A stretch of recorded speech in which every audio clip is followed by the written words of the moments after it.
विधानसभा निवडणुकीमध्ये महायुतीला मोठं यश मिळालं तेव्हा महाविकास आघाडी आणि मनसेला मोठा धक्का बसला होता. निवडणुकीनंतर त्याबाबत कोणतीही प्रतिक्रिया न दिलेले मनसे अध्यक्ष राज ठाकरे यांनी आज मुंबईत घेतलेल्या मेळाव्यात बोलताना म्हणाले, नमस्कार, मी सुरेश, इनसाइड स्टोरीवर आपलं स्वागत करतो. आज मनसे पक्षप्रमुख यांनी मुंबईमध्ये घेतलेल्या मेळाव्यात बोलताना सांगितलं की बऱ्याच दिवसांनी तुम्ही मला भेटलात, मी तुम्हाला भेटलो. निकाल लागल्यानंतर निकालावरची मी प्रतिक्रिया दिली होती, त्याच्यातच मी जास्त बोललो नव्हतो. पण शांत आहे याचा अर्थ विचार करत नव्हतो असा नाही. सर्व गोष्टींचे विवेचन सुरू होते, आकलन सुरू होते. बरीच लोक मला भेटली. गेल्या 2 महिन्यांमध्ये अनेक लोक भेटायला आले. निवडणुकीचा निकाल लागल्यावरती ज्या दिवशी निकाल लागला त्या दिवशी मी महाराष्ट्रात पहिल्यांदा पाहिलं, महाराष्ट्रात सन्नाटा पसरला होता. ज्या प्रकारचा जल्लोष व्हायला हवा होता, ज्या प्रकारचा मिरवणुकीचा जल्लोष व्हायला हवा होता, त्या जागी फक्त राज्यभरात सन्नाटा पसरला होता.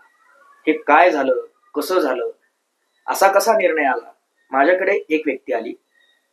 ती व्यक्ती संघाशी संबंधित होती.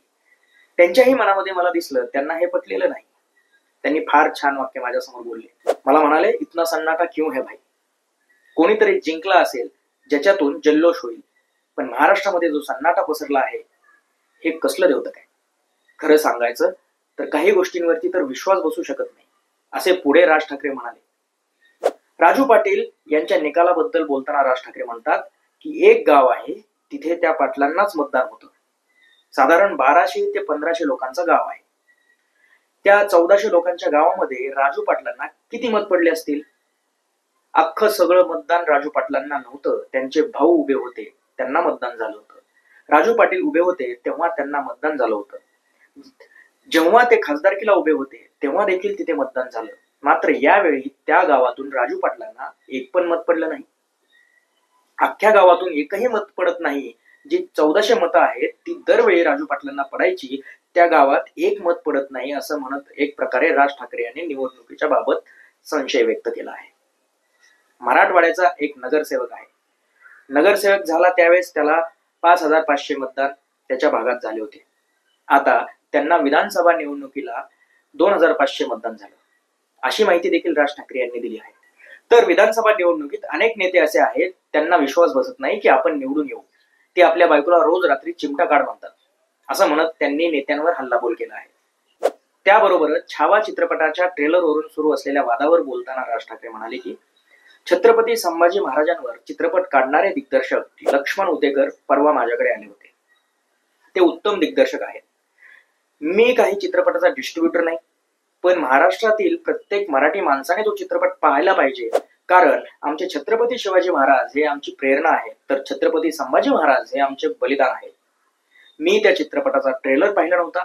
अमेय खोपकरांनी मला सांगितलं होतं की दिग्दर्शकांना मला भेटायचं आहे. त्यानंतर मी ट्रेलर पाहिला. दुसऱ्या दिवशी ते मला भेटायला आले.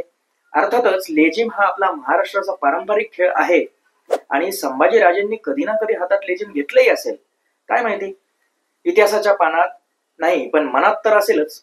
मी त्यांना विचारलं की त्या एका गाण्याने चित्रपट पुढे सरकतोय का, की नुसतं सेलिब्रेशनचं गाणं आहे? त्यावर ते म्हणाले की फक्त सेलिब्रेशनचं गाणं आहे. मग म्हटलं, त्यासाठी चित्रपट कशाला पणाला लावताय, असं राज ठाकरे यांनी म्हटलं आहे. तर आपल्याकडे हल्ली सगळ्यांनाच इतिहास समजायला लागलाय. सगळेच इतिहास तज्ञ झाले आहेत. सगळ्यांच्याच एकदम भावना उफळून येत आहेत सगळ्याच बाबतीत. पण म्हटलं, जेव्हा लोक चित्रपट पाहायला जाणार तेव्हा औरंगजेबाने केलेले अत्याचार आहेत ते डोळ्यासमोर ठेवून लोक जातील, आणि ट्रेलर मध्ये लेझिम वगैरे दिसत असेल तर म्हटलं काढून टाका ते. नंतर मी कोणाशी तरी बोलत होतो की रिचर्ड ॲटनबरो, ज्याने महात्मा गांधीवर चित्रपट केला. आपल्यासमोर महात्मा गांधींची काही आंदोलनं येतात, पण चित्रपट पाहायला गेल्यावर आपल्याला महात्मा गांधी दांडिया खेळताना दिसले तर कसं वाटलं असतं? दिग्दर्शकांना तो सीन टाकायचाही असेल, पण महात्मा गांधींच्या हातात एकच काठी असल्याने दांडिया खेळता नाही आला. ते जर 2 काट्या घेऊन चालले असते तर कदाचित आला असता तो सीन, माहित नाही आपल्याला, असं म्हणत राज ठाकरेंनी हल्लाबोल केला आहे. त्यानंतर काँग्रेस नेते बाळासाहेब थोरात यांच्या निकालासंदर्भात बोलताना राज ठाकरे यांनी सांगितले की बाळासाहेब थोरात हे 7 वेळा आमदार झाले होते. 70,000चा लीड असायचा आणि यंदा 10,000नी पडले. जे निवडून येऊन सत्तेत बसले आहेत तेही बोलत आहेत. उद्या लोक म्हणतील राज ठाकरे पराभव झाला म्हणून बोलत आहे. अजित पवार पक्षाच्या 42 जागा आल्या आणि ज्यांच्या जीवावर यांनी राजकारण केले त्या शरद पवार यांना 10 जागा जिंकता आल्या. लोक लोकसभेला काँग्रेसने सर्वात जास्त खासदार निवडून आणले. शरद पवार साहेबांचे 8 खासदार असून 10 आमदार निवडून आले. ज्या अजित पवारांचे 1 खासदार आले त्यांचे 42 आमदार कसे निवडून आले? भाजपाला 132 जागा मिळाल्या हे समजू शकतो, पण अजित पवार 42 जागा, 4 ते 5 जागा येतील की नाही असे वाटणाऱ्या 42 जागा, आणि ज्यांच्या जीवावर यांनी राजकारण केले त्या शरद पवार यांना इतक्या कमी जागा कशा? असा सवाल राज ठाकरे यांनी उपस्थित केला आहे. आणि ते पुढे म्हणाले की मी तुम्हाला सांगायला आलो आहे की या मतदानावर जाऊ नका. लोकांनी आपल्याला मतदान केले, ते आपल्याकडे आले नाही. अशा प्रकारच्या निवडणुका लढवायच्या असतील तर न लढवलेल्या बऱ्या. ही गोष्ट निघून जाईल. कोण अमरपट्टा घेऊन आलेला नाही. मला एक गोष्ट सांगायची आहे की आजपर्यंत ज्या गोष्टी पक्षाने केल्या, आंदोलने केले, आतापर्यंत कोणकोणते विषय घेतले हे आपल्याला माहित हवे. भांबावून जाऊ नका. जाणीवपूर्वक प्रचार आणि प्रसार केलेला असतो. तुम्ही तिथे खचून जाऊ नका. तुम्ही ठाम राहा, असं आवाहन देखील त्यांनी सर्वांना केले. त्याचबरोबर पुढे राज ठाकरे भूमिका बदलतात असं नेहमी म्हटलं जातं. मी पदाधिकाऱ्यांशी बोललो. भूमिका बदलणं कशाला म्हणतात हे तुम्हाला माहित आहे का? राज्यात लोकांनी कशा भूमिका बदलल्या आणि आपण काय केलं हे सांगतो. सर्वांनी आपल्या स्वार्थासाठी भूमिका बदलल्या. मी कोणत्या भूमिका बदलल्या? आता जर तुम्ही मंत्रिमंडळातली लोक बघितली तर बहुतेक शिवसेना आणि काँग्रेसचे आहेत. त्यांचं सरकार आहे, त्यांना विचारणार नाही. पण तुमच्या कानात हे ऐकवणार की भूमिका बदलली. भूमिका बदलली असं म्हणत आतापर्यंत नेत्यांनी बदललेल्या भूमिकेवर राज ठाकरेंनी स्पष्टपणे आपलं मत मांडलं आहे.